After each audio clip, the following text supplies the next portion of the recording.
Hello, my name is Erik Martin. I write a paranormal mystery series called Dottie Morgan's Supernatural Sleuth. This is the first book, The Case of the French Fry Phantom. Uh, there are currently four books in the series. Each one features Dottie Morgan. She is in middle school. She gets older as the books go on. She starts off in sixth grade, and by the time the fifth book, which will be coming out next year, is out, she'll be going into the eighth grade. So each book stands alone. Each book features a different villain or case. So in the first book, you've got a phantom that is stealing all the potatoes in town. And then the second book, The Case of the Zombie Ninjas. Obviously, there are some zombies and there are some ninjas involved, but there are a lot of in Japan, there's something that they call yokai, and those are like the Japanese monsters, the ghosts. So there's several of those that are present. And then the third book, The Case of the Greensboro Gremlins, they're in Greensboro, North Carolina. All the books take place in North Carolina.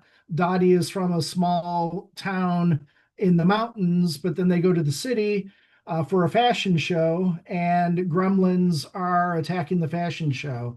And then the book that's coming out now, The Case of the Nice-feratu, Nosferatu are vampires, the Nice-feratu are vampires, but they're not all bad. Some of them are just trying to get along and, live their lives. For this series, it really just started with the character. I had a vague idea about this little girl who really, really liked French fries. And then she was confronted with a situation where there was a spirit that was stealing all of the French fries, and not just the fries, but like the potato chips, the mashed potatoes, the russet, the gold, even like latke mix. It was all gone. And then that's kind of what started it. This last book, The Case of the Nice-feratu, actually was inspired something that my wife had said. She had told me I should write a book about vampires that run a parking garage, and that it would be an underground parking garage would be the perfect job for a vampire. And I said, you know what? You are absolutely correct. So there is that tie in this book. So not all of the vampires, but some of the vampires you might find in the parking garage. Yeah, she's kind of an amalgam. She's really got characteristics from a lot of different people that I know. So yeah, she isn't there isn't just one person that I based the character on. So, she's at that age where people tend to go through a lot of changes. So, as she gets older and is moving more into adolescence, there are things that, emotionally, physically, that she's dealing with that a lot of people that age, like pretty much everybody that age, are dealing with. Read, write, and rewrite. There you go. In a nutshell. No, reading is, I think, the most important part of being a writer, aside from the actual writing. I have met people who say that they don't like to read because they're afraid it's going to sap their originality, or they're going to inadvertently plagiarize something, and that's hogwash. The best thing that you can do as a writer is just read everything, read uh, what you like, read what you want to write. The trick, though, once you decide that you want to be a writer, is to start reading like a writer. Read the things that you like, but then go through it and really pay attention to what it is that you like about it.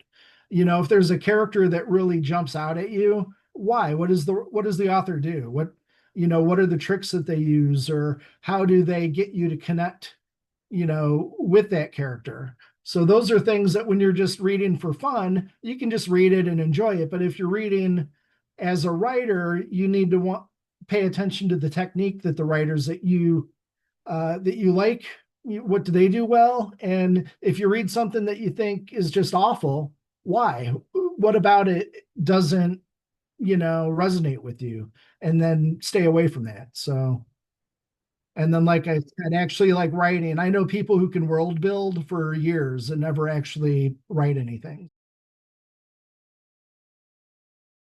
Well, I do like to plan. I am an outliner, but and sometimes I'll world build, but just don't do it for years.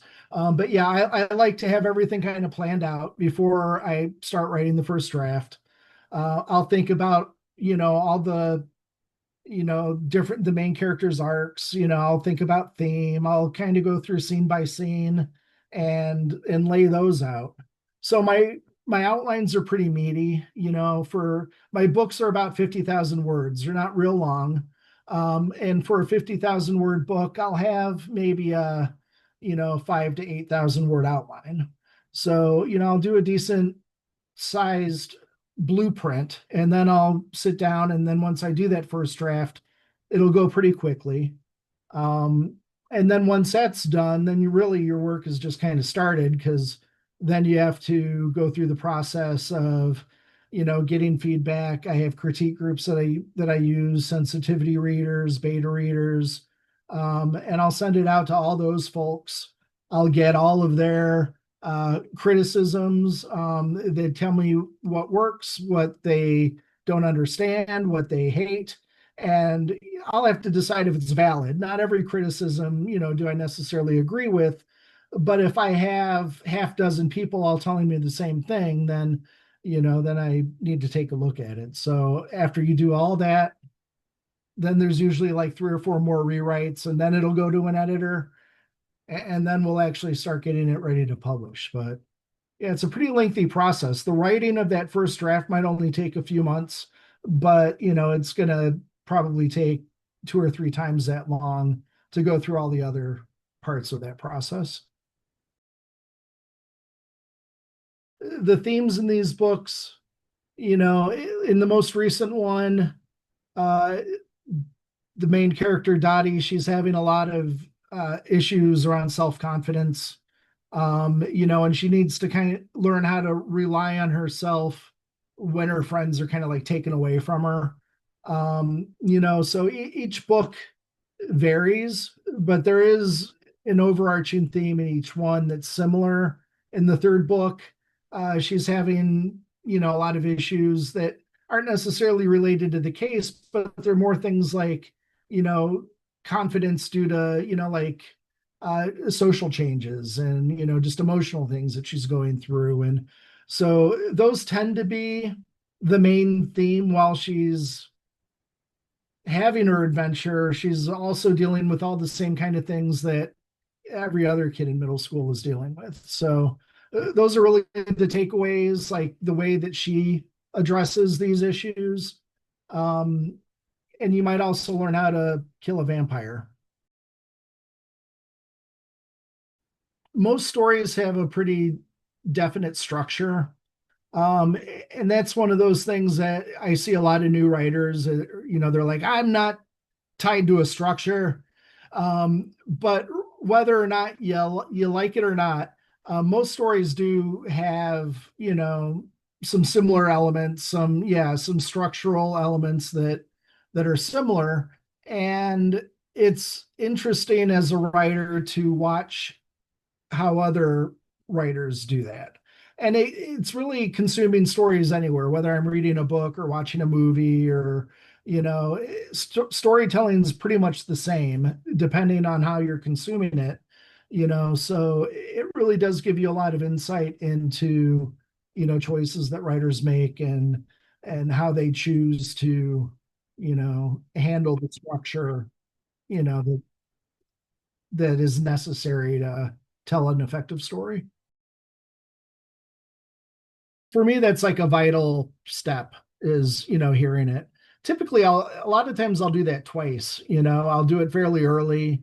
And then I'll do it toward the end, one of the last, revisions that I'll make. Um, and like you said, it can either be just reading it out loud, because our brains are will catch every word if our mouths are engaged. Whereas if we're just running our eyes across the page or the screen, they're gonna fill in the gaps. We're gonna miss things. And like you said, we can have it read back to us. You mentioned Word. I only mentioned Word because that's what I typically use, and there's a read back function or a read aloud function. But there are a lot of different ways that you can do that. So, but yeah, I think that that's really important. It helps me a lot.